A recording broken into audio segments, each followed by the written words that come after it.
Hey family. Just wanted to take a moment to say a massive thank you from the bottom of my heart. Your comments, support, and loyalty mean absolutely everything to me. I see you showing up video after video, sharing your thoughts, and making this community what it is. This channel wouldn't be the same without each and every one of you. Your enthusiasm keeps me motivated, and I'm so grateful you've chosen to spend your time here. Much love to you all. Red Heart. She stood in the rain, tears mixing with the drops running down her face. The expensive restaurant behind her glowed with warm light, but she wasn't welcome there anymore. Not after what just happened. Her thin dress clung to her body, completely soaked, and her shoes were ruined. But that was the least of her worries. She had just lost her job, the only thing keeping her and her sick mother from being evicted from their tiny apartment. The restaurant manager had fired her in front of everyone when she accidentally spilled wine on an important customer. She didn't mean to do it, the tray was heavy and the customer moved suddenly. But it didn't matter. She was done. "Are you okay?" a deep voice asked from behind her. She turned around, wiping her eyes quickly. A tall man stood there, holding an umbrella over her. He wore an expensive suit that probably cost more than she made in 6 months. His eyes were concerned, which surprised her. People like him didn't usually notice people like her. "I'm fine," she lied, her voice cracking. "Just waiting for the bus." "In this rain? Without an umbrella?" He didn't believe her. "You're shivering." She couldn't argue with that. Her teeth were chattering and she felt cold to her bones. "My car is right there," he pointed to a sleek black vehicle parked nearby. "Let me give you a ride home." "I don't get in cars with strangers," she said, trying to sound firm despite her situation. He smiled and something about it made her heart skip. "I'm Alexander. Now I'm not a stranger anymore." "That's not how it works," she said, but found herself smiling back. There was something about him that felt safe, despite his obvious wealth and power. "At least take my jacket while you wait," he said, removing his expensive suit jacket and holding it out to her. She hesitated, then took it.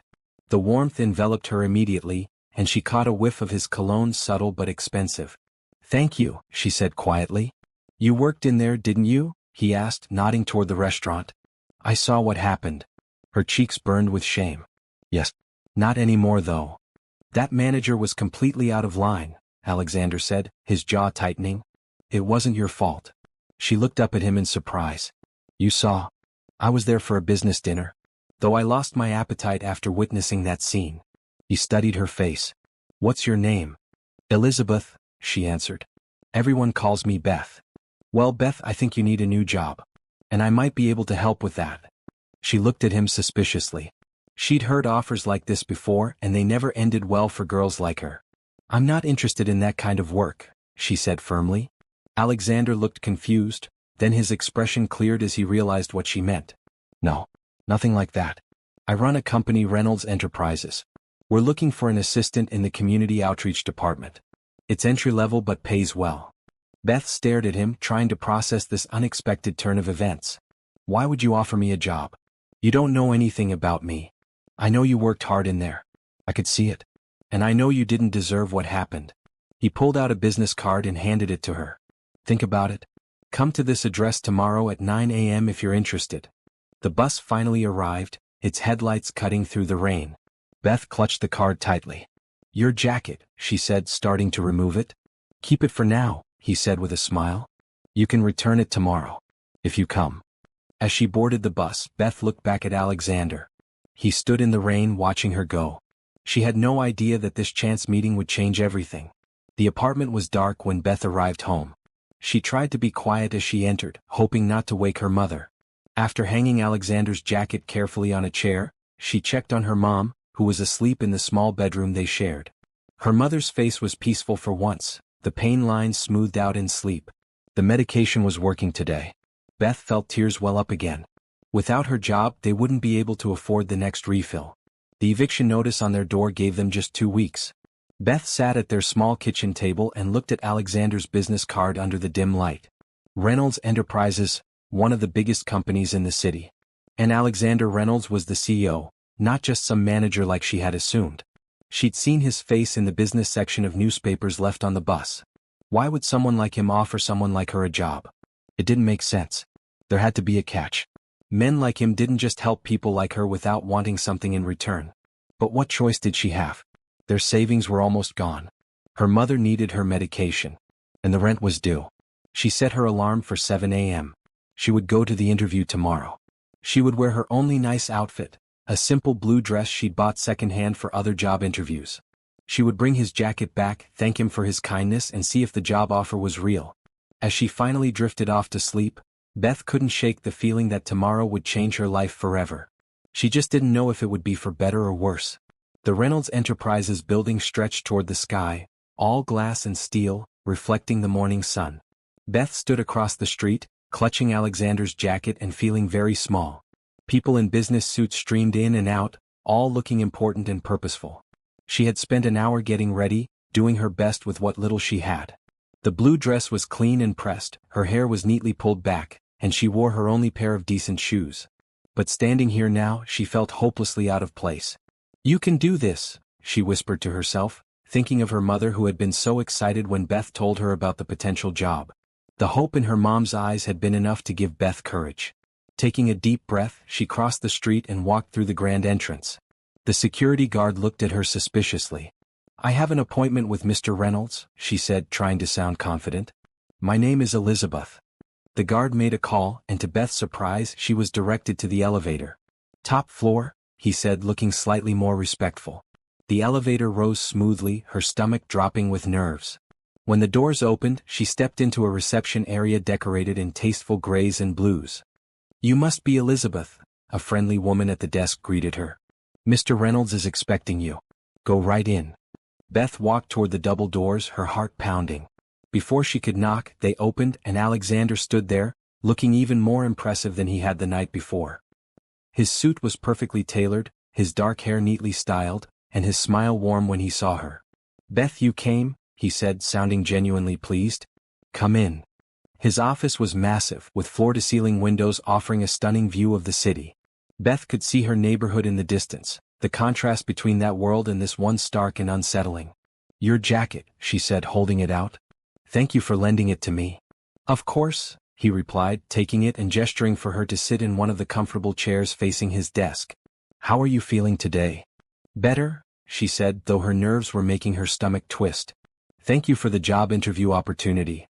Alexander sat down across from her. "Before we discuss the position, I want to apologize for what happened at the restaurant. I spoke with the owner this morning. That manager has been reprimanded for his behavior." Beth's eyes widened. "You didn't have to do that." "I did. It was unprofessional and cruel." He leaned forward. "Now, about the position I mentioned.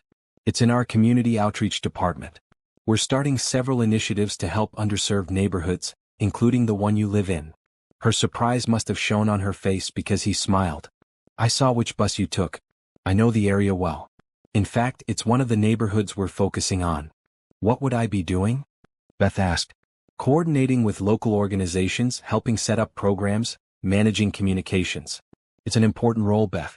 We need someone who understands the community's needs." It sounded perfect, almost too perfect. Beth couldn't help but be suspicious. "Why me?" she asked directly. "You must have hundreds of qualified applicants." Alexander studied her for a moment. "Because you have something they don't. First-hand experience. You know what it's like to struggle. To need help. That perspective is invaluable." His words made sense, but Beth still felt there was something he wasn't saying. "The salary is substantial," he continued, sliding a paper across the desk. Beth looked down and nearly gasped. The number was more than triple what she'd made at the restaurant. "This can't be right," she said. "It is.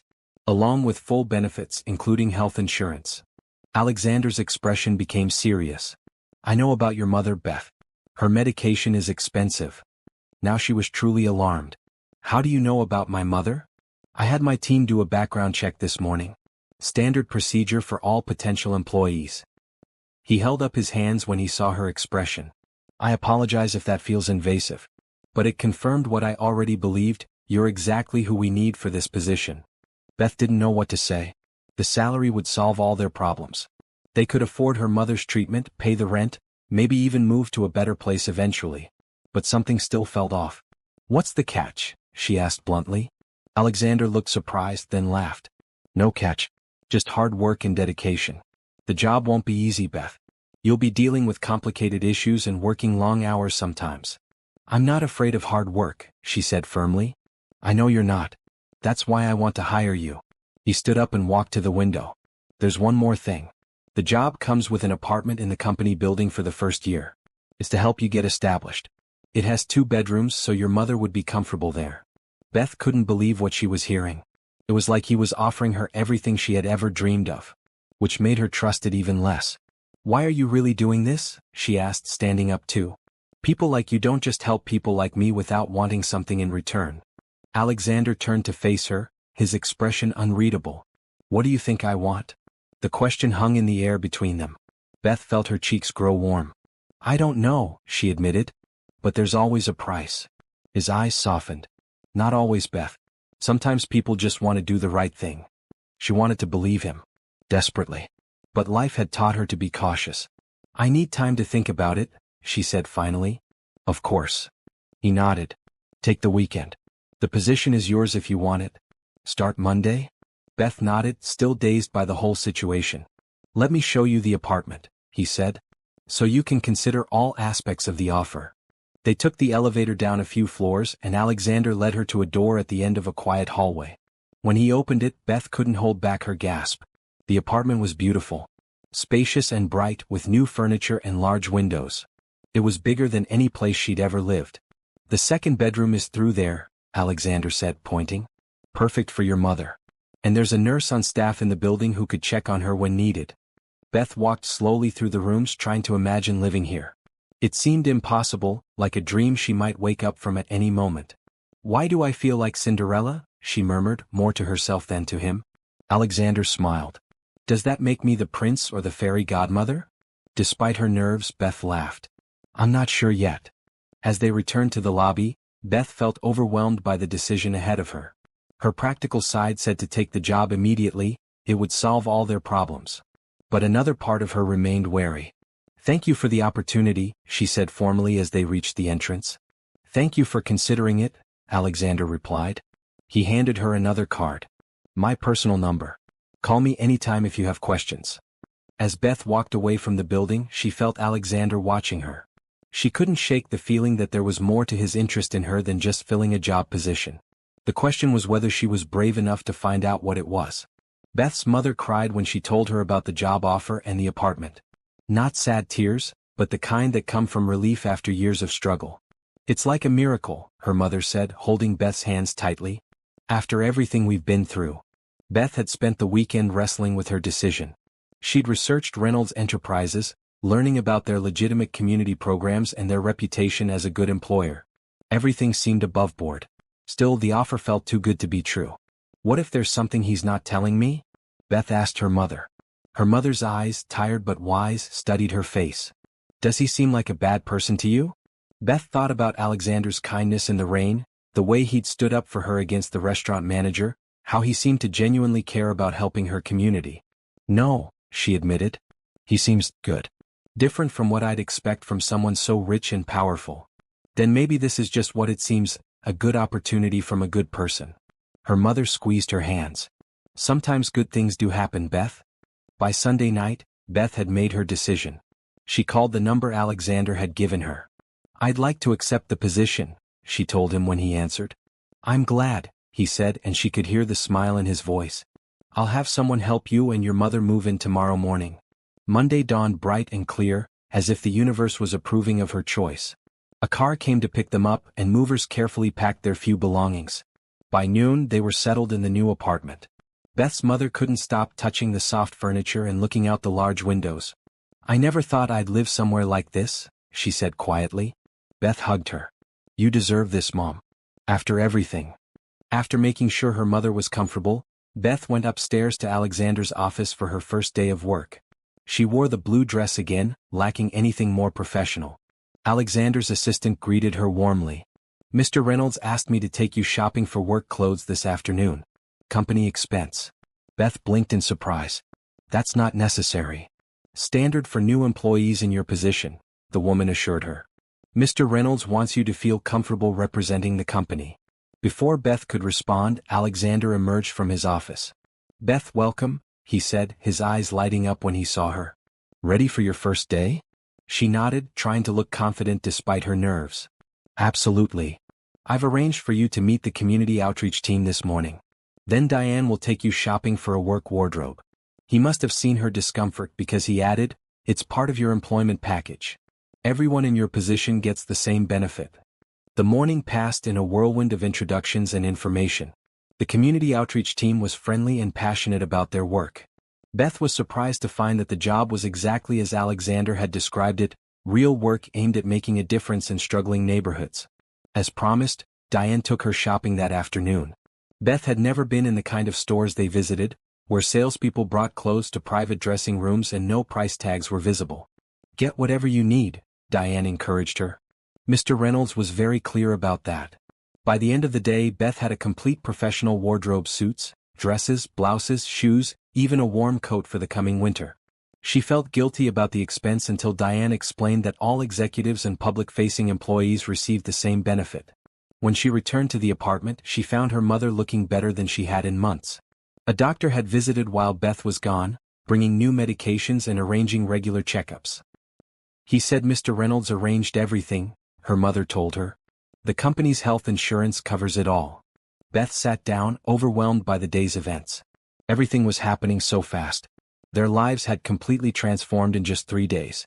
Do you think I made the right decision? She asked her mother. Look around you, her mother replied. Look at the color in my cheeks. I think you know the answer. That night, as Beth was getting ready for bed, her phone pinged with a message from Alexander. How was your first day? He asked. Overwhelming but good, she replied honestly. Thank you for everything. You earned it. Get some rest. Tomorrow, I'd like you to join me for a meeting with community leaders from your old neighborhood. Beth smiled at the phone. For the first time, she allowed herself to believe that maybe, just maybe, her luck had truly changed. The next few weeks flew by in a blur of activity.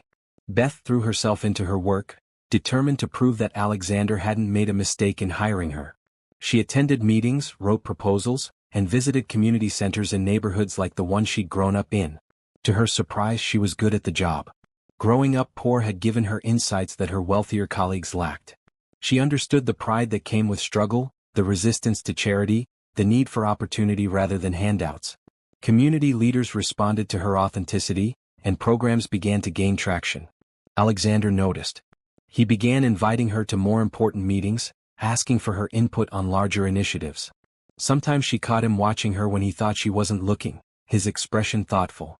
One evening, after a particularly successful presentation to potential donors, Alexander asked her to stay behind after the others left. You're doing remarkable work, Beth, he said, leaning against the conference table. Better than I even hoped. Thank you, she said, feeling a flush of pride. I love what we're doing. I can tell. He smiled. That's why people respond to you. Your passion is genuine. There was a moment of silence between them, comfortable yet charged with something Beth couldn't quite name. Would you have dinner with me tonight? Alexander asked suddenly. To celebrate your first month? Beth froze. Was this a work dinner or something else? The line between professional and personal had been clear until now. Just dinner, he added as if reading her thoughts. At a restaurant of your choosing. Beth thought about it. She enjoyed Alexander's company. Over the past month, they developed an easy rapport, talking about work but also books, films, and ideas. He treated her as an equal, valuing her opinions and never making her feel less because of her background. Okay, she agreed. But somewhere casual. No fancy restaurants. Alexander smiled. Your choice. I'll meet you downstairs at 7. As Beth walked back to her office, she tried to ignore the flutter in her stomach. This was just a work dinner, she told herself. Nothing more. But deep down she wasn't sure she believed it. Beth chose a small Italian restaurant in a middle-class neighborhood, nice enough for a celebration but not so fancy that she'd feel out of place. When she told Alexander her choice, his eyebrows raised slightly in surprise, but he just smiled and said it sounded perfect. She changed into one of her new dresses after work, a simple navy blue one that was professional but flattering. As she applied a touch of mascara and lip gloss, she told herself again that this was just a friendly work dinner. But the butterflies in her stomach suggested otherwise. Alexander was waiting in the lobby when she came down, looking different in casual clothes, dark jeans and a light sweater that made him seem more approachable, less like the powerful CEO everyone knew. You look lovely, he said, his eyes warm as they met hers. Thank you, she replied, feeling suddenly shy. So do you? Different but nice. They took his car, a sleek but not flashy sedan that he drove himself. Beth was surprised. She'd expected a driver. "I like to drive," he explained when she mentioned it.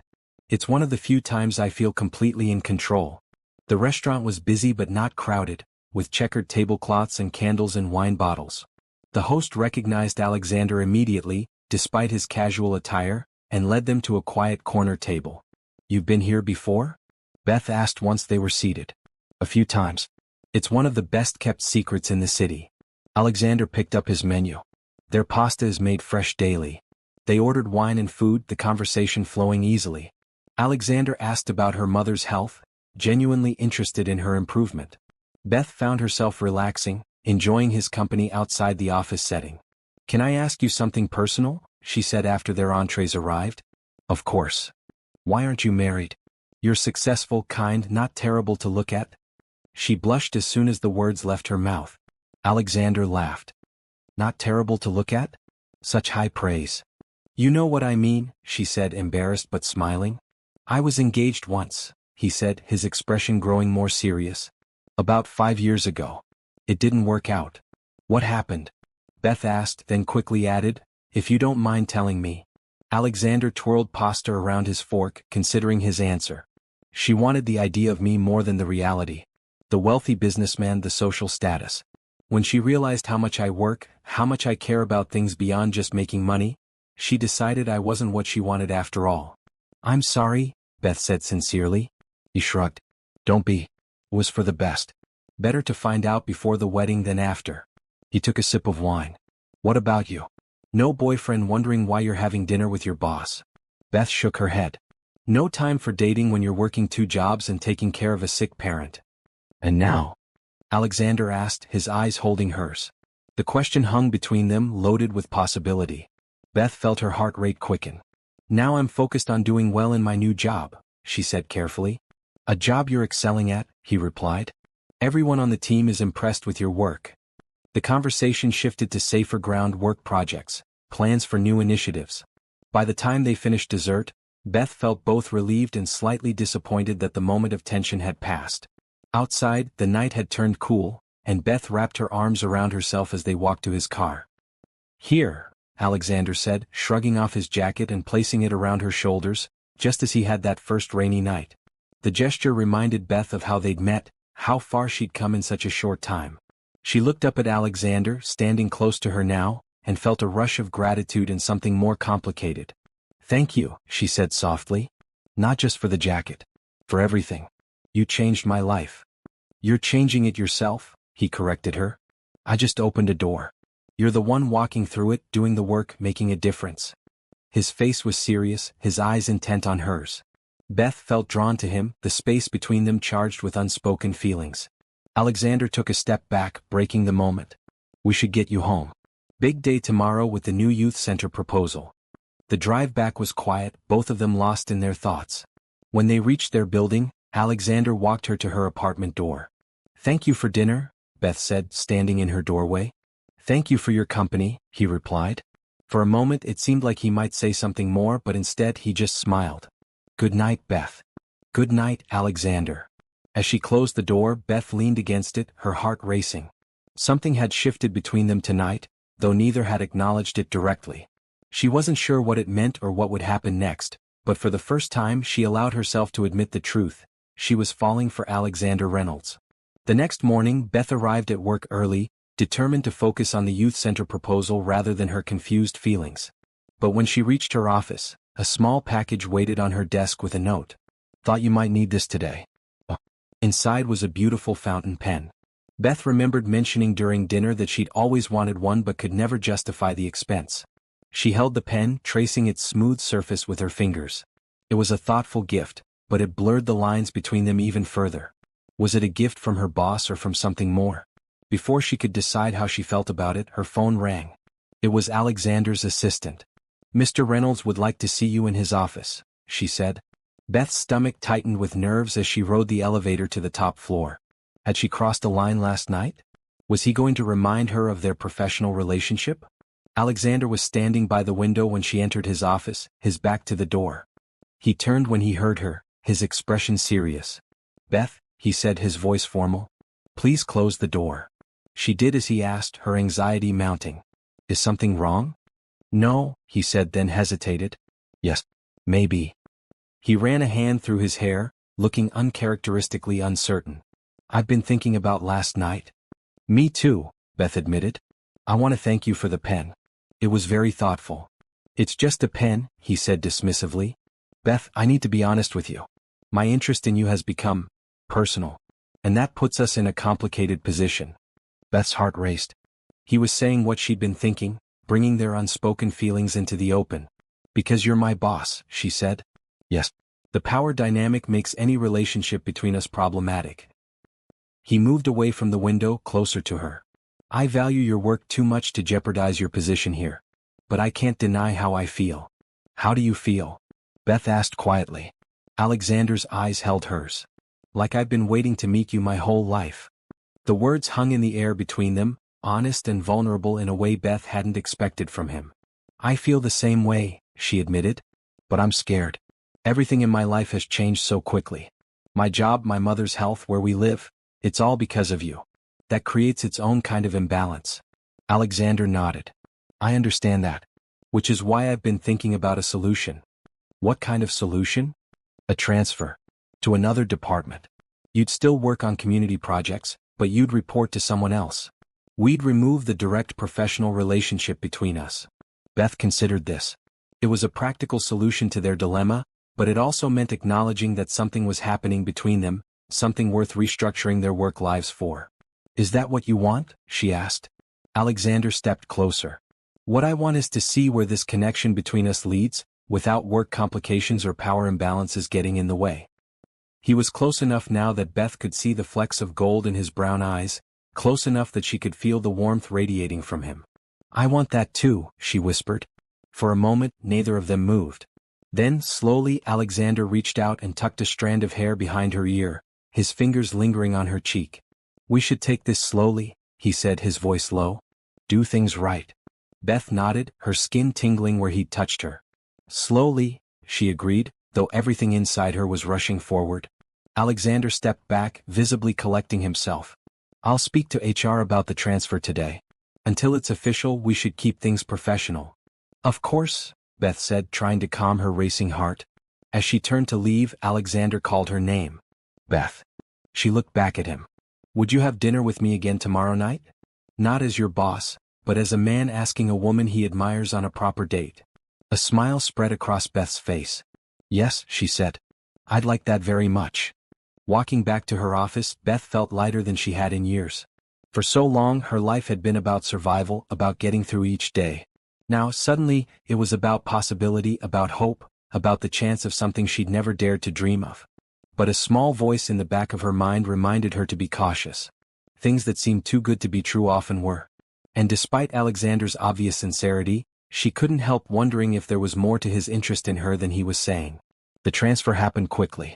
By Friday, Beth had moved to a new office on a different floor, reporting to the director of special projects rather than directly to Alexander. Her colleagues seemed unsurprised by the change, which made Beth wonder if they had suspected Alexander's interest in her all along. Friday night was their first official date. Alexander took her to a quiet restaurant outside the city, where they were less likely to be recognized. They talked for hours, sharing stories from their childhoods, their hopes, their disappointments.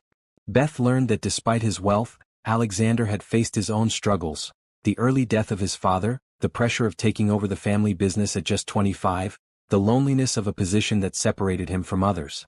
People see the money and the power, he told her. They don't see the person underneath.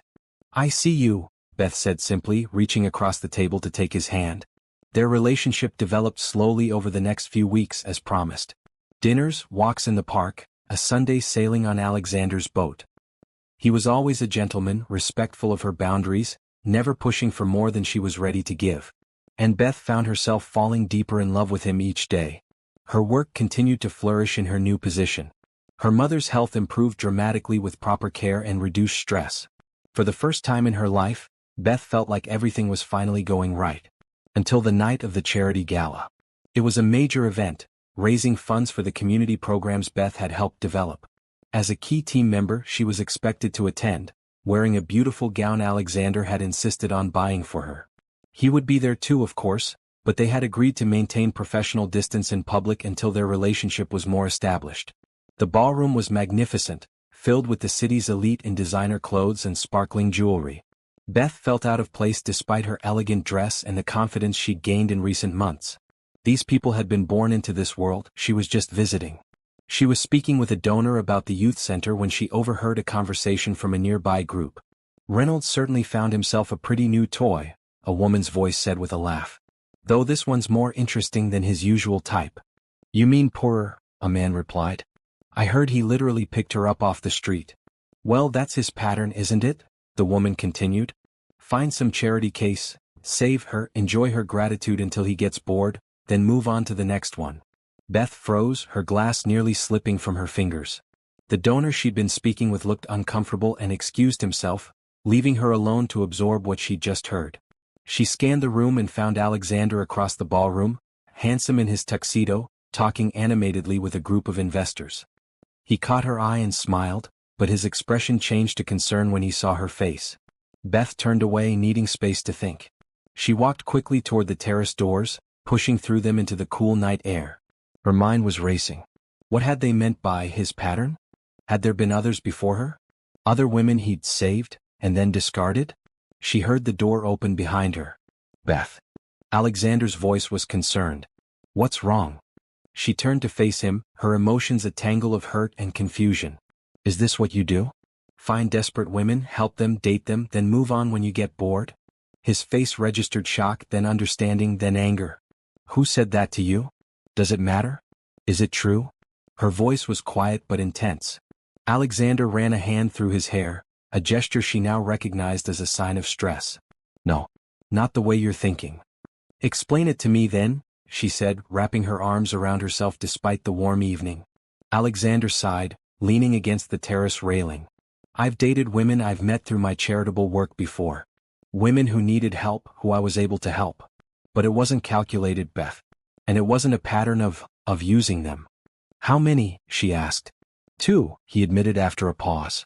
"Before you. But those relationships were different." "Different how?" "They wanted what I could give them more than they wanted me." His eyes met hers, open and vulnerable. "With you it's not like that. You challenge me. You care about the work itself, not just what it can do for you. You see past the money and the position to the person I really am." Beth wanted to believe him. The past weeks had shown her a man who was thoughtful, kind, passionate about making a difference.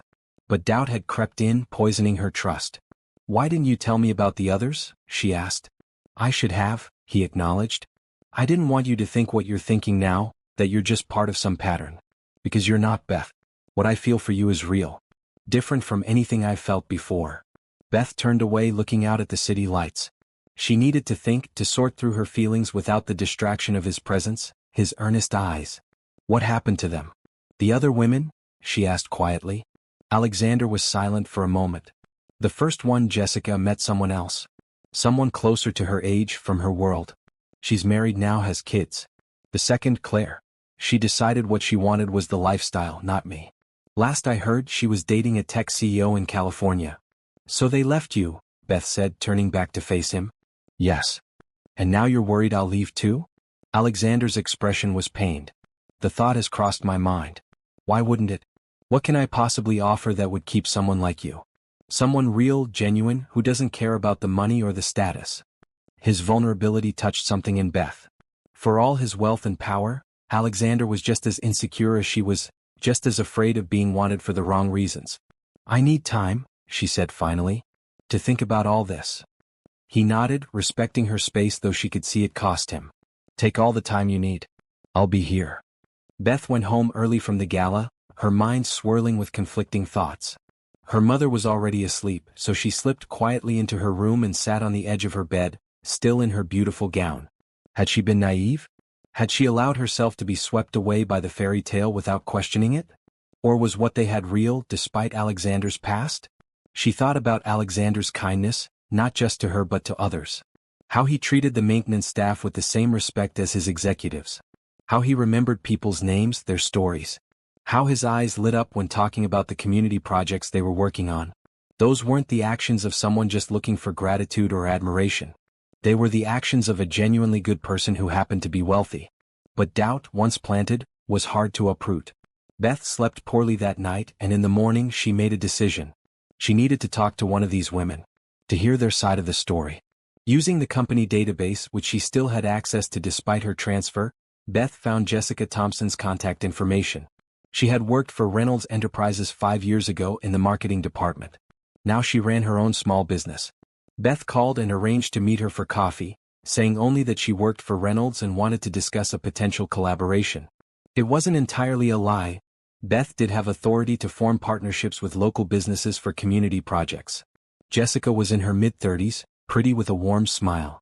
She arrived at the coffee shop with her young daughter in tow, apologizing for having to bring her along. "My babysitter canceled last minute," she explained, setting up the little girl with a coloring book at their table. Beth smiled at the child, then looked at Jessica. "Thank you for meeting me. I'm Beth Carson from Reynolds Enterprises Community Outreach." "Nice to meet you," Jessica said. "Though I'm curious why you wanted to talk. My business is pretty small for a Reynolds partnership." Beth took a deep breath. "Actually, that's not why I asked to meet you. It's about Alexander Reynolds." Jessica's eyebrows raised. "Alex? Are you and he?" "It's complicated," Beth admitted. "I heard that you and he were involved once." Jessica studied her for a moment, then nodded slowly. "We dated briefly, yes. About 5 years ago." "I need to know, what kind of man is he really?" Beth asked, hating how vulnerable the question made her feel. Jessica's expression softened. "He's a good man, Beth. One of the best I've known." "Is something wrong?" "I heard some people talking at a gala. They made it sound like Alexander has a pattern of finding vulnerable women, helping them, dating them, then moving on." Jessica laughed, the sound genuinely amused. "Is that what they're saying now?" "Trust me, if anyone did the moving on, it was me." "What happened?" Beth asked. Jessica looked at her daughter, then back at Beth. "I met Alex when I was going through a rough time. Recent divorce, struggling to keep my marketing job because of childcare issues. He created a flexible position for me, mentored me, helped me get back on my feet. And yes, we started dating. And then I realized I wanted different things. Alex works constantly. He's devoted to his company, to his causes. I needed someone more present. And I met David, my current husband, who was willing to be that person." Jessica smiled. Alex was understanding. Hurt but understanding. "He even came to our wedding." Relief flooded through Beth. It matched what Alexander had told her. He didn't make you feel obligated? Because of his help?" "God, no," Jessica said firmly. "If anything, he was overly careful about that. Always making sure I knew my job was secure regardless of our personal relationship." She tilted her head, studying Beth. "He's in love with you, isn't he?" Beth felt her cheeks warm. "I think so. And I care for him too." "But you're worried about the power imbalance," Jessica guessed. "About whether your feelings are real or just gratitude." "Yes," Beth admitted. "Exactly." "Listen," Jessica leaned forward. "Only you can answer that question. But I can tell you this, Alex deserves someone who loves him for himself, not his money or what he can do for them. If that's you, don't let other people's gossip ruin it." As Beth left the coffee shop, she felt lighter. The conversation with Jessica had confirmed what her heart already knew: Alexander was genuine. Their connection was real. She pulled out her phone and texted him, "Can we talk tonight?" His reply came immediately, "Name the time and place." They met at a small park near their building, neutral ground where they could talk privately. Alexander was already waiting when Beth arrived, sitting on a bench, looking more casual than she'd ever seen him, in jeans and a simple sweater. He stood when he saw her, his expression cautious but hopeful. "Thank you for meeting me." Beth sat beside him on the bench, leaving a small space between them. "I met with Jessica Thompson today." Alexander's eyebrows rose in surprise. "You did?" "I needed to hear her perspective. To understand if what we have is real." "And?" His voice was carefully controlled, but she could see the tension in his shoulders. "She said you're a good man. That you didn't pressure her or make her feel obligated." Beth turned to face him more directly. "She said you deserve someone who loves you for yourself, not what you can do for them." Alexander was quiet for a moment. "Do you think you could be that person, Beth?" "I think I already am," she said softly. "When I'm with you, I don't see the billionaire CEO. I see the man who stood in the rain to help a stranger. Who gets excited about building youth centers. who treats everyone with respect from cleaning staff to executives. She reached for his hand, taking it in both of hers. The money, the position, those things don't matter to me. They never did. What matters is who you are, Alexander. He looked down at their joined hands, then back up at her face. I've been afraid to tell you how I really feel. Afraid it would scare you away. Tell me now, Beth encouraged. I'm in love with you, Beth, he said simply. Completely, utterly in love with you. From that first night in the rain, there was something about you that called to me. Your strength, your dignity despite your circumstances, your care for your mother. And every day since then I've fallen deeper. Beth felt tears form in her eyes. I love you too, Alexander. I tried to fight it, to be practical and cautious. But my heart wouldn't listen. He reached up to cup her face, his thumb gently wiping away a tear that had escaped. We can take this as slowly as you need. I'm not going anywhere. I don't want slow anymore, Beth said, surprising herself with her certainty. I've spent my whole life being careful, being practical, doing what I had to do to survive. For once, I want to follow my heart completely. Alexander's eyes darkened. Are you sure? In answer, Beth leaned forward and kissed him. It was gentle at first, tentative, but quickly deepened as years of loneliness and caution melted away in the warmth between them. His arms wrapped around her, pulling her closer, and she felt truly, completely safe for the first time in her adult life. When they finally broke apart, both breathing heavily, Alexander rested his forehead against hers. I've been waiting to do that since that first night. Beth smiled, feeling a happiness so intense it was almost painful. Me too. They walked back to their building hand in hand, no longer concerned about who might see them together. In the elevator, Alexander kissed her again, more urgently this time. Come to my place? He asked, his voice husky. Beth hesitated. This was all happening so fast. But hadn't she just said she was tired of being cautious? Yes, she said. But Alexander, you should know. I've never. Understanding dawned in his eyes. You're a virgin? She nodded, feeling suddenly shy. There was never time for relationships. And then, when there was, it never felt right with anyone. Until you. Alexander kissed her forehead gently. We don't have to do anything you're not ready for, Beth. Just being with you is enough for me. But as he led her into his penthouse apartment, Beth knew what she wanted. It wasn't just physical desire, though that was certainly part of it. It was a deeper need to connect with him completely, to give herself to someone she trusted with her whole heart. His apartment was beautiful but not ostentatious, warm colors, comfortable furniture, walls lined with books. It reflected the man she'd come to know, not the wealthy image he presented to the world. Alexander poured them each a glass of wine, his movements precise but slightly nervous, as if he too felt the significance of the moment. Tell me about the first time you saw me, Beth said, taking a sip of her wine. What made you stop in the rain that night? Alexander considered her question. You looked so proud, even standing there soaking wet after being humiliated. Not broken, just wounded but dignified. I couldn't just walk past you. Something told me you were important. Important to your charity work? She asked, needing to understand. No, he shook his head. Important to me. I didn't understand it then, but I think on some level I recognized you. Like my soul knew yours. His words sent a shiver through her. I felt it too. Even though I was suspicious of your help, there was something about you that felt safe. Familiar almost. Alexander moved closer to her on the couch, taking her wine glass and setting it aside. Beth, he said softly, tracing her cheek with his fingertips. I want you to know that whatever happens tonight or doesn't happen, my feelings won't change. There's no rush, no pressure. Beth placed her hand over his. I know. That's one of the reasons I'm sure. She leaned forward, kissing him softly. I want this, Alexander. I want you.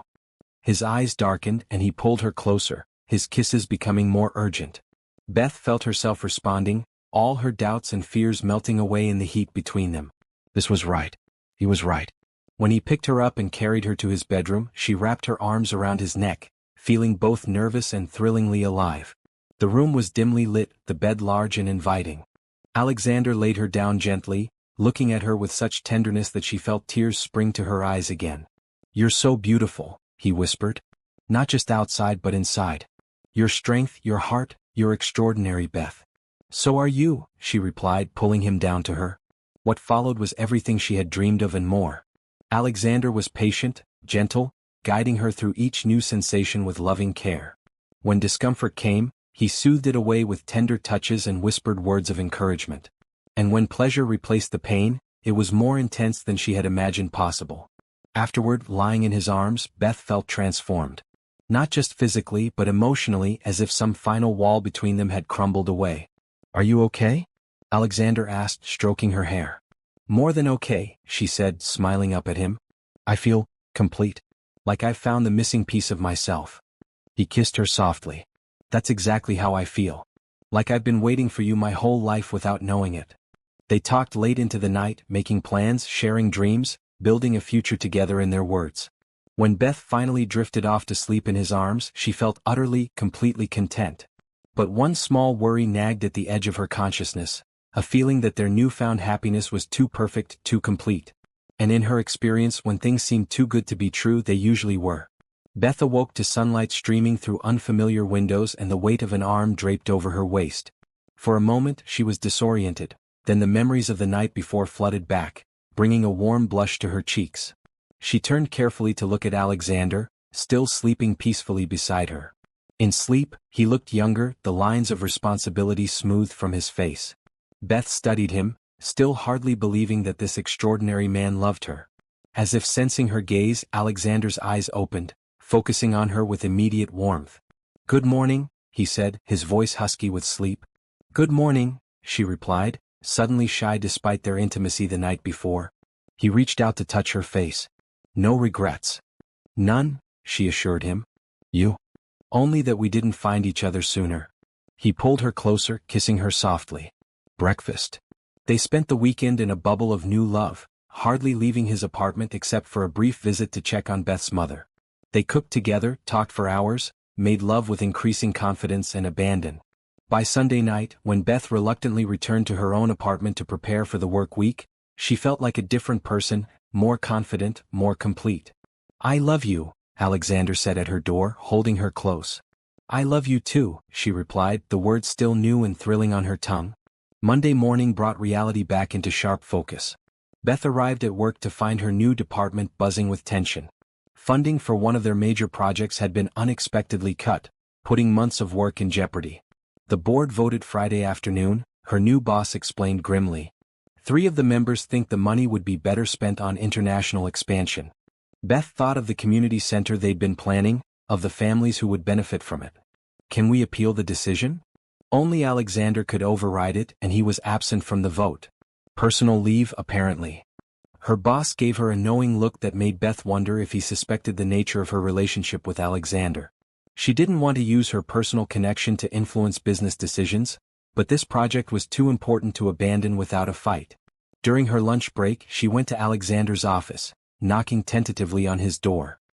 His face lit up when he saw her, but quickly grew serious as she explained the situation. "I was planning to address this first thing tomorrow," he said. 3 board members have been pushing back against the community initiatives, saying they don't provide enough return on investment. "But these programs change lives," Beth argued passionately. "They provide opportunities to people who would never have them otherwise. How can they measure that in dollars?" Alexander smiled sadly. "That's exactly the argument I've been making for years. But business is business to some people." He reached for her hand. "I'll handle it, Beth. I promise." "I'm not asking because of us," she felt compelled to clarify. "I'd be fighting for this project no matter what." "I know," he assured her. "It's one of the things I love about you." The next day, Alexander called an emergency board meeting. Beth wasn't invited, but she heard from colleagues that it was tense, with raised voices echoing through the executive floor. By afternoon, word had spread that the funding had been reinstated, but at a cost. Alexander had agreed to accelerate the international expansion plans to appease the dissenting board members. "He'll be traveling a lot over the next few months," Beth's boss informed her casually. "Just so you're prepared for the additional workload." Beth tried not to show her disappointment.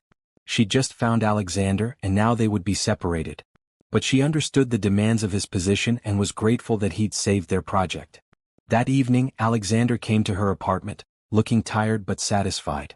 "You did it," she said, hugging him tightly after her mother had gone to bed. "You saved the community center." "We saved it," he corrected. "Your passion for these projects reminds me why I started them in the first place." He sighed, pulling her to sit beside him on the couch. "But I had to make a compromise. I'll need to spend time in our European and Asian offices, overseeing the expansion personally. How long will you be gone? Beth asked, trying to keep the sadness from her voice. A week here, 2 weeks there. Not continuously. He took her hands in his. I want you to come with me at least for some of the trips. We could extend them, make them part business, part pleasure. The offer was tempting. Beth had never traveled outside the country, had barely left the city. But she had responsibilities here, her job, her mother. I can't leave Mom alone for that long, she said reluctantly. She wouldn't be alone.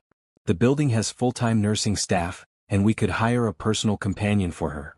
Alexander hesitated, then added, or she could come with us sometimes. The change of scenery might be good for her health. Beth was touched by his thoughtfulness. Let me talk to her about it. Later that week, Alexander left for his first trip, a 10-day visit to their London and Paris offices. Beth threw herself into her work, keeping busy to distract from his absence. They talked every day by video call, Alexander showing her the cities he visited, promising to take her there someday soon. Then a week into his trip, Beth's mother took a turn for the worse. Her condition, stable for months, suddenly deteriorated. The doctor said it was a viral infection, dangerous given her compromised immune system. Beth took emergency leave from work, staying by her mother's bedside day and night. She didn't tell Alexander how serious it was, not wanting to worry him when he was dealing with important business matters.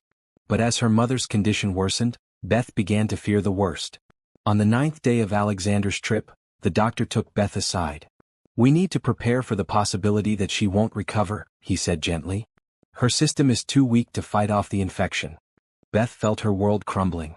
After everything they'd been through, after finally finding stability and happiness, to lose her mother now seemed unbearably cruel. She finally called Alexander, her voice breaking as she told him the situation. I'm coming home immediately, he said without hesitation. I'll be on the next flight. True to his word, Alexander arrived at the hospital less than 24 hours later, still in his travel clothes, his face lined with concern. He gathered Beth into his arms as she broke down, sobbing against his chest. I can't lose her, she cried. She's all I've had for so long. I know, love, he soothed, stroking her hair. But you're not alone anymore. Whatever happens, we'll face it together. Alexander stayed with her at the hospital, using his influence to ensure her mother received the best possible care. He brought in specialists, explored experimental treatments. For 3 days they watched and waited, hoping for improvement. On the 4th day, Beth's mother opened her eyes, her fever finally broken. The doctors were cautiously optimistic. It's a miracle, one of the nurses whispered to Beth. We thought we were going to lose her. Beth looked at Alexander, who had barely left her side through the ordeal. Thank you, she said. For everything. Don't thank me, he replied, squeezing her hand. Just seeing her improve is enough. As her mother recovered, Beth realized something important. Alexander had proven himself not just in the good times, but in the hardest moments as well. He had dropped everything to be with her, had used every resource at his disposal to help, had supported her emotionally when she was at her lowest. This wasn't just love, it was partnership in the truest sense. And Beth knew with absolute certainty that she wanted to spend her life with this man. One evening, as they sat together in her mother's hospital room while she slept, Beth turned to Alexander. I want to go with you, she said. On your next trip. And the one after that. Wherever you go, I want to be there. Alexander's eyes lit up. Are you sure? What about your work? Your mother? Mom is getting better. The doctors say she can be released next week, and the nursing staff at the building can monitor her recovery. Beth took his hands. As for work, maybe there's a way I can continue the community projects remotely at least part of the time. We could make that happen, Alexander agreed eagerly. I've been thinking about expanding our community initiatives to the international offices anyway. You could lead that effort. Beth smiled, feeling a new sense of purpose. I'd like that. Using what we've learned here to help communities around the world. Alexander pulled her close, kissing her forehead. You continue to amaze me, Beth Carson. Just when I think I couldn't love you more, you prove me wrong. As they sat together, making plans for their future, Beth felt a deep sense of peace. The road ahead wouldn't always be easy, her mother's health, the demands of their work, the complications of their different backgrounds, but she knew they would face it all together. For a girl who had stood alone in the rain just months ago, it was more than she had ever dared to hope for. It was everything. 3 months later, Beth found herself standing on a balcony in Santorini, Greece, watching the sunset paint the white buildings and blue sea in shades of gold and pink. It was their fourth international trip together, and each one had been more incredible than the last. Beth's mother had recovered fully and was thriving with her new companion, a kind woman named Helen who had become more friend than caretaker. They video called regularly, her mother delighting in hearing about Beth's adventures and seeing the beautiful places she visited. The community initiatives were expanding globally, with Beth leading the effort. She had discovered a talent for adapting their programs to different cultures and contexts, working with local leaders to address specific needs. Alexander had given her full authority over the projects, proud of her growing expertise and confidence. Their relationship had deepened with each passing day. The initial passion had settled into something richer, more enduring, a partnership of equals despite their different starting points. Alexander valued her perspective, her practical wisdom born of struggle. Beth appreciated his vision, his generosity, his unwavering support of her growth. Tonight, Alexander had been unusually quiet, almost nervous. He had arranged a private dinner on their villa's terrace, with candles and flowers and a view that took Beth's breath away. "What are you thinking about?" she asked, turning from the railing to find him watching her with an intensity that made her heart skip. "How beautiful you are," he said, moving to stand beside her. "Inside and out." Beth smiled, still not entirely used to his compliments despite the months together. She was wearing a flowing white dress he'd bought her in Paris, her hair loose around her shoulders, her skin tanned from days in the Mediterranean sun. "And how lucky I am," Alexander continued, taking her hands in his, "to have found you that rainy night. To have you in my life now." There was something in his voice that made Beth's pulse quicken. "I'm the lucky one," she said softly. Alexander shook his head. "No, Beth. I was successful before I met you, yes. I had money, power, influence. But I was lonely in ways I didn't even recognize until you showed me what was missing." He reached into his pocket and pulled out a small velvet box. Beth's breath caught as he dropped to one knee before her. "You showed me what really matters," he continued, his voice thick with emotion. "Not business success or wealth but connection. Purpose. Love." He opened the box, revealing a stunning diamond ring. "Elizabeth Carson, will you marry me?" Beth felt tears spring to her eyes as she looked down at this powerful man kneeling before her, offering her his heart. It was so far from where she'd been less than a year ago, standing alone in the rain with nothing but determination keeping her going. "Yes," she whispered, then louder, "Yes, Alexander. I'll marry you." His face lit up with joy as he slipped the ring onto her finger. It fit perfectly, the diamond catching the last rays of the setting sun. Alexander stood and pulled her into his arms, kissing her with all the love and promise of their future together. Later, as they lay in bed, Beth gazed at her ring in the moonlight streaming through the window. "What are you thinking?" Alexander asked, propping himself up on one elbow to look at her. "About how far I've come," she said honestly. "From that girl in the rain to here. Sometimes it still doesn't feel real." "It's real," he assured her, kissing her shoulder. "You earned every bit of it with your hard work, your intelligence, your heart." Beth turned to face him. "I want to do something special with the money from our wedding." Alexander raised an eyebrow. "What kind of special?" "I want to create a foundation," she said, the idea taking shape as she spoke. "To help single parents in crisis situations. People like my mom and me who just need support to get through the hardest times." "That's a wonderful idea," Alexander said, his eyes warm with pride. "We could set it up as part of the company's charitable arm, or as something separate if you prefer." "Separate, I think," Beth said. "But working in partnership with the company programs." They talked late into the night, planning the foundation, discussing wedding details, dreaming of their future together. As Beth finally drifted off to sleep in Alexander's arms, she felt a deep contentment. Her life had transformed in ways she could never have imagined, but she had transformed too, growing stronger, more confident, more ready to give back to others who struggled as she once had. The journey from that rainy night to this moonlit embrace had been extraordinary. But Beth knew it was just the beginning of the life they would build together, a life of purpose, partnership, and love. The 6 months leading up to the wedding were a whirlwind of activity. Beth divided her time between planning their special day, developing her new foundation, and continuing her work with the global community initiatives. Alexander supported her every step of the way, proud of her growing confidence and leadership. They decided on a December wedding, with both intimate and grand elements that reflected their journey together. The ceremony would be small, with only close friends and family, held in the historic chapel where Alexander's parents had married. The reception, however, would be a larger celebration at the Reynolds Enterprises headquarters, transformed for the evening into an elegant winter wonderland. Beth's mother, now fully recovered and thriving, threw herself into the wedding preparations with enthusiasm.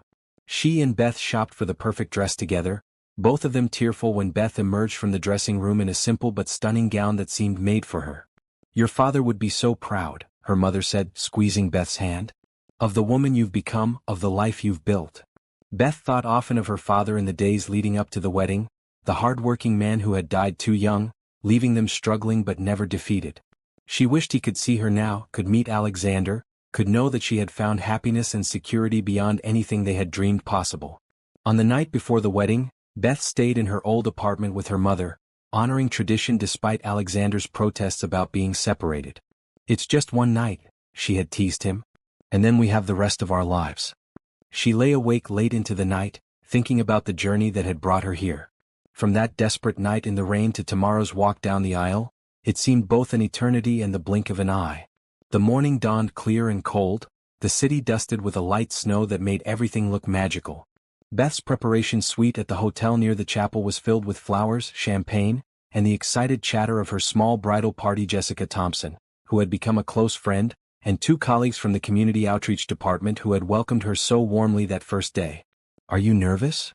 Jessica asked as the makeup artist put the finishing touches on Beth's face. "Strangely, no," Beth replied with a smile. "I've never been more certain of anything in my life." By the time Beth stepped into her dress, her mother was already dabbing at her eyes with a tissue. "You look like a princess," she said, her voice thick with emotion. Beth hugged her carefully, mindful of her makeup and hair. "I feel like one. But more importantly, I feel like myself, just the best version." The drive to the chapel was quiet, Beth's thoughts turning to Alexander, imagining him waiting for her at the altar. When they arrived, her mother squeezed her hand one last time before being escorted inside. Beth stood at the chapel doors, her simple bouquet of white roses trembling slightly in her hands. The wedding planner gave her a reassuring smile, then signaled for the doors to open. The chapel was beautiful, lit with hundreds of candles that cast a warm glow over the gathered guests.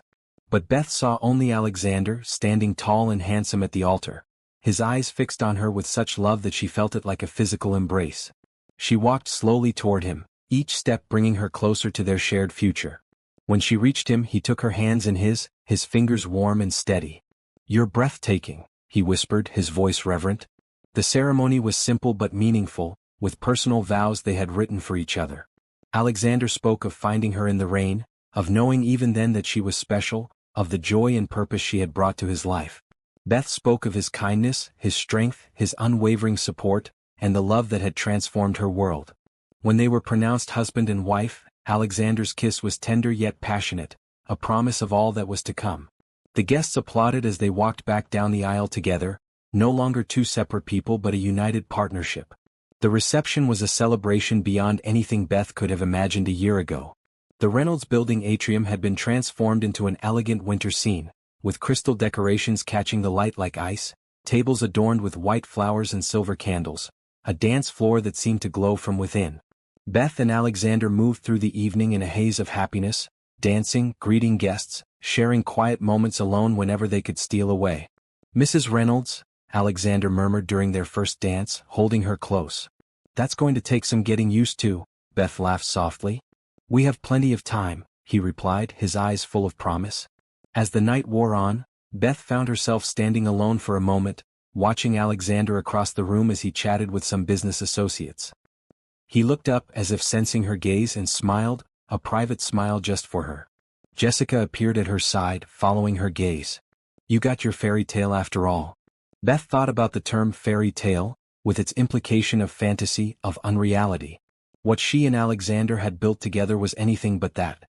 It was real, solid, built on mutual respect and understanding, on shared values and complementary strengths. "Not a fairy tale," Beth corrected gently. "Something better. Something real." Jessica squeezed her arm in understanding. "The best kind of love story." Later, as they prepared to leave for their honeymoon, 3 weeks split between the Maldives and Japan, Alexander pulled Beth aside for a moment of privacy. "I have a wedding gift for you," he said, handing her a thick envelope. Inside was a document bearing the official seal of the Reynolds Foundation. Beth read it slowly, her eyes widening. "Alexander, this is the first major grant from our foundation," he confirmed. $10 million to establish a comprehensive support program for single parents in crisis, housing, childcare, job training, healthcare. Everything you and your mother needed back then. Tears filled Beth's eyes. "This will change so many lives. Just like you changed mine." Alexander cupped her face gently. "This is just the beginning, Beth. Together we're going to do so much good in this world." As they walked out to the waiting car amid a shower of rose petals and well wishes, Beth felt a profound sense of coming full circle. From that desperate night in the rain to this perfect evening, she had not just found love and security for herself, but the means to extend that same helping hand to others. As Alexander helped her into the car, he leaned down to kiss her once more. "Happy?" he asked softly. "More than I ever thought possible," she replied, meaning every word. The car pulled away, carrying them toward their new life together, a life built on love, purpose, and the knowledge that sometimes, even the most unlikely beginnings can lead to the most beautiful endings. 5 years later, the sound of children's laughter filled the garden of the Reynolds country house, a beautiful estate just outside the city that they had purchased 3 years ago. Beth stood on the patio, watching with a smile as Alexander chased their 3-year-old daughter Emma around the lawn, her curly dark hair bouncing as she ran from her father with delighted squeals. Nearby, Beth's mother sat in a comfortable chair in the shade, holding their 6-month-old son Michael, who was contentedly chewing on a toy. At 60, her mother looked healthier and happier than Beth could ever remember seeing her, her role as grandmother bringing her immense joy. "He's getting so big," said a voice beside Beth. She turned to see Jessica, who had become one of her closest friends over the years. "I know," Beth agreed, watching her son's chubby legs kick with excitement as his sister ran by. "They both are. It's going by so fast." The garden was full of friends gathered for Emma's birthday party, colleagues from work, neighbors, other parents from Emma's preschool. It was a far cry from the lonely existence Beth had known before meeting Alexander, and she took a moment to appreciate the fullness of her life now. "The foundation's new center opens next week, right?" Jessica asked, sipping her lemonade. Beth nodded, pride warming her chest. "Yes, our 5th one. This one focuses specifically on healthcare for children from low-income families." She glanced at her mother.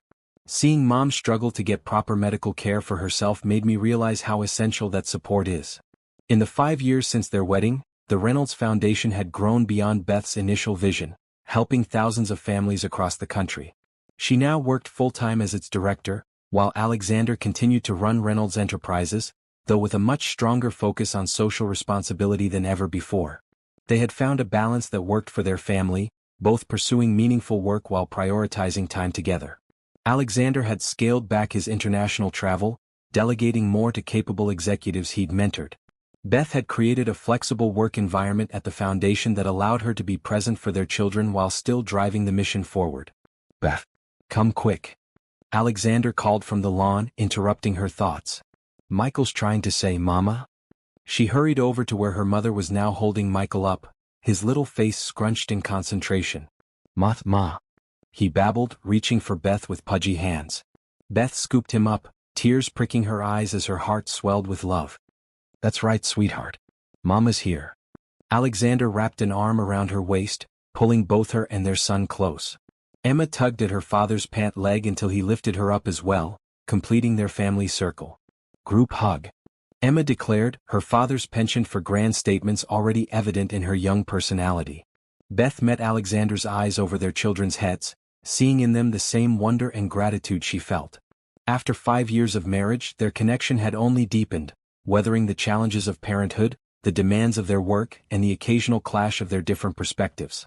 They had learned to compromise, to listen, to balance each other's strengths and weaknesses. Alexander had taught Beth to dream bigger, to trust more readily, to embrace joy without fear. She had taught him patience, practicality, and the quiet dignity of ordinary moments. "I love you," he mouthed silently, his expression tender. "I love you too," she replied, shifting Michael to one arm so she could reach out and touch Alexander's face. Later that evening, after the party had ended and the children were asleep, Beth and Alexander sat on the patio, watching the stars appear one by one in the darkening sky. "Do you ever think about that night?" Alexander asked, his fingers laced with hers. "The night we met?" "Often," Beth admitted. "Sometimes it still doesn't seem quite real, how different my life is now from what it was then." "Different, yes. Alexander agreed. But you're still the same extraordinary woman who caught my attention in the rain. Strong, compassionate, determined. Beth smiled, leaning her head against his shoulder. And you're still the same man who stopped to help a stranger, even though it was raining and you were wearing an expensive suit. Best decision I ever made, he said, kissing the top of her head. Mine too, Beth replied. Accepting your help that night, taking the job, loving you, best decisions I ever made. They sat in comfortable silence for a while, the sounds of the night settling around them. Beth thought about all they had accomplished together, the communities they'd helped transform, the foundation they'd built, the family they were raising.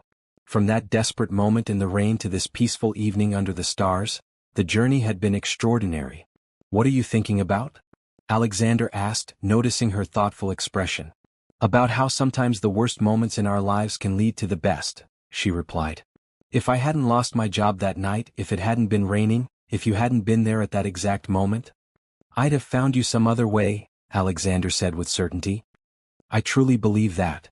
Beth smiled at his confidence. Maybe you're right. Maybe some people are just meant to find each other. I know I was meant to find you, he said, pulling her close. You're the love of my life, Beth Reynolds. The best thing that ever happened to me. And you're mine, she whispered, kissing him under the starry sky. Inside the house, their children slept peacefully. Around them, the garden Alexander had designed especially for Beth bloomed with night-scented flowers. Beyond the gates, the foundation centers they had built together offered shelter and hope to families in need. Their story hadn't ended with wedding bells and happily ever after. It had continued, growing richer and deeper with each passing day, each challenge overcome, each joy shared. It wasn't a fairy tale, it was better.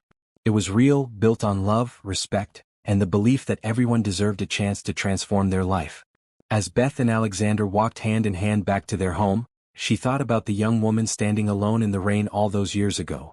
If she could have glimpsed this future then, would she have believed it possible? Perhaps not. But Alexander had seen possibility in her from the very beginning. He had seen past her circumstances to the woman she truly was, the woman she could become with just a little help, a little faith, a little love. And in return, Beth had seen the man behind the wealth and power, the kind, compassionate heart that yearned to make a difference. Together they had built something greater than either could have created alone, a partnership based on love, respect, and shared purpose. Their story had begun with a billionaire and a poor girl caught in the rain. It had become so much more, a testament to the power of love to transform not just two lives, but countless others through their shared vision and commitment. As they reached their bedroom, Alexander pulled Beth into his arms one more time. Thank you, he whispered against her hair. For what? She asked, looking up at him. For being brave enough to trust me that night. For loving me for myself, not what I could give you. For building this life with me. Beth reached up to touch his face, feeling the same flutter in her heart that she had felt the first time he smiled at her. Thank you for seeing me, really seeing me when no one else did. Their kiss was both familiar and thrilling, a reminder of all they had shared and all that was still to come.